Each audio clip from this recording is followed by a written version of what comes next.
When sizing art for a 2D game, it's important to put some thought into both the texture sizes you want to use and the camera size, which is something that can be adjusted right here. The two really are in a relationship with each other. It can be dynamic or static. It can be anything you want, really, as long as you think it through. So let me explain to you kind of how these two elements work with each other, and that'll get you set up so that you can set up your own art at the right size for best performance and best visual look. You might have heard about something called pixel matching. What that means is you want the screen pixels that are displaying your art to exactly match one pixel of your art to one pixel of the screen. Otherwise, you're doing a scaling maneuver in either up or down of the scale of the texture. And really, this is just like editing an image in Photoshop or like stretching fabric. If you stretch fabric to be larger than its original size, eventually you will see holes in between the threads because there's nothing there. If you do the same thing with an image, you scale it to be, say, twice its size. Probably most of us have tried this. The image editor, like Photoshop, just has to guess at what you wanted in between because there was no color information there. There was no image information. So you can end up with really kind of blurry, chunky, ugly images. And the same thing if you scale down, you can see that a lot. And I mean, even like at different sizes, right? It's getting chunkier and better looking off and on as I change sizes. So if things aren't really matching up in some kind of way that relates to each other, you're going to get all kinds of chunky ugliness. And this is really what pixel matching is about, making sure that you have a texture that exactly fits the size that you've given it on your 2D game. So let me talk first about the camera size because that's the key to understanding how to set this up. If you look in Unity under Edit Project Settings Player, you get an option to set a default screen width and height. Now, this is for PC and Mac, and of course, if you're doing a mobile device or an Xbox or something like that, you're going to have a fixed resolution you have to work towards. But here, I'm going to use a perfectly square number system because it's better to explain with. You'll probably never find a device that's exactly 512 by 512. I don't know, unless maybe digital refrigerators or something come out with a game screen that's exactly the size, but this is good for our example. So just know you can set this to be whatever you want. 512 by 512 is a good number for math, and it actually fits inside of my screen capture window. So I'm using that. So we now know that this screen, I'm looking at the game view, this screen is 512 pixels across and 512 pixels up. If I scaled it, say to be half that size, 256, right? We're just getting half that. If you made it bigger, it would scale up, but we wouldn't see it all on my screen. So we know 512 by 512. We know the size of our screen now. All right, now let's look at our main camera. So knowing the screen size, we have another size option here for the camera. Now those are not the same sizes. This is the camera size. And here I've got it set to 1. And what camera size means, it's simple to figure it out because it seems like an arbitrary number until you see how this works.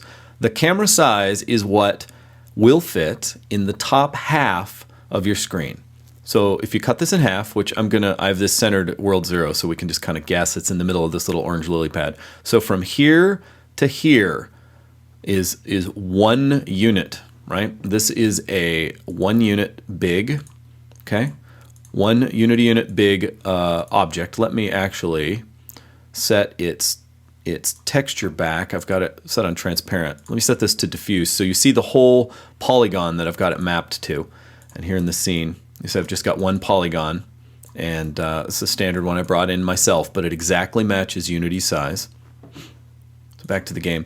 1 unit will fit right here. So if I offset my orange lily pad in this case it's my z-axis by 0.5, you see that it fits perfectly in half of the screen.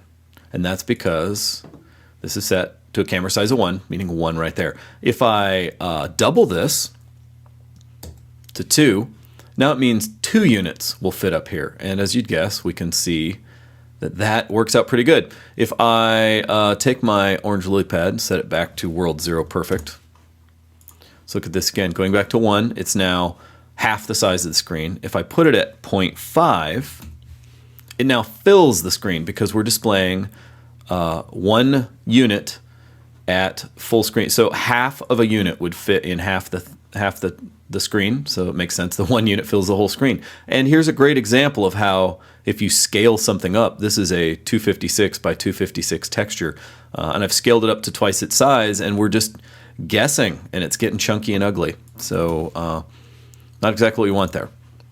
So that's how screen sizing works. All right, let me go ahead and flip this back really quick to transparent.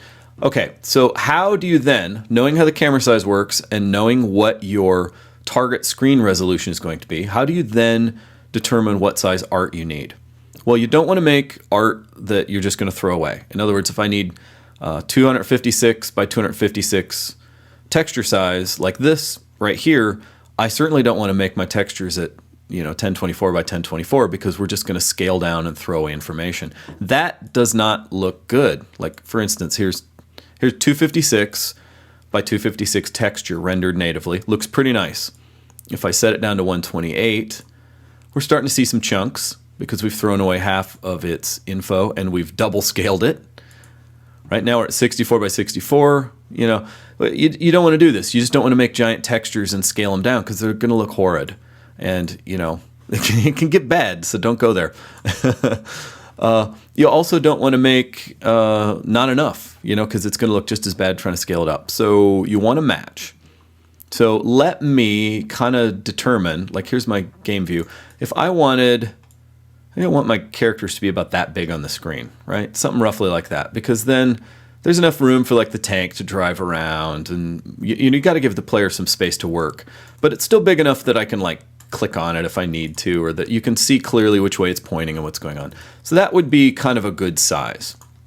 So back here, I can start to play with the camera size to probably not, I'll just keep doubling it until I get roughly to where I want. 6. This is predictable numbers because remember here we have 256 is half the screen. So if I double it, now it's a quarter. So instead of 256, I need 128 by 128 textures, right? If I make my objects this big, I only need them to be 128 by 128. If I do it this size, now we're down to 64 by 64 because I've got 4 units fitting in half the height, right? 4 units. So if I know this is a 512 by 512 size, I have 256 textures, 256 pixels divided by 4 units leaves me with a predictable size. So this is how you determine if your textures are going to be 64, 32, or whatever size you need them to be. And you can do that in your image editing program. If they're not too far off, you can go ahead and use Unity to do some really nice dynamic scaling here if you want to set some different sizes that way. So there's a few ways to go about it, and it's beyond the scope of this video to really go too deep into multiple texture resolutions and all that. But I wanted you to know how this actually works. So it's pretty simple when you really get down to it. It still may seem a little strange, but really just sit down with a piece of paper and work it out. Just do a little simple math and you'll end up with the right sizes you need.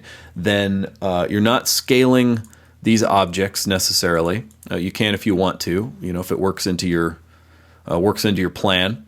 But you're setting the camera up so that you have nice regular numbers. If you just stick to one polygon and one camera size and all that, you're good. You can also dynamically scale this if you want to get crazy and do multiple resolutions. I'm not going to go into that, but it is possible. And that pretty much sets it up. So I wanted to point this out because for the rest of the tutorials, I'm not really going to be paying any attention to this camera sizing. And in fact, I'm going to be doing crazy stuff like this and just blowing it up and changing the size on the fly because sometimes I want to get up close so I can show you how I'm setting up an object. And then I right away want it to be able to move around and show you how it works. So rather than fight the camera and have you try to say, hey, look at this little tiny node I've set up here. I'm not going to do that to you. I'm going to just adjust the camera as I need it for the sake of display. And you won't necessarily want to do that in your own games because you can zoom in this way and set things up however you want. So that is how to work the sizing of your camera and your art out to be maximized for your 2D games using Playmaker and Unity 3D.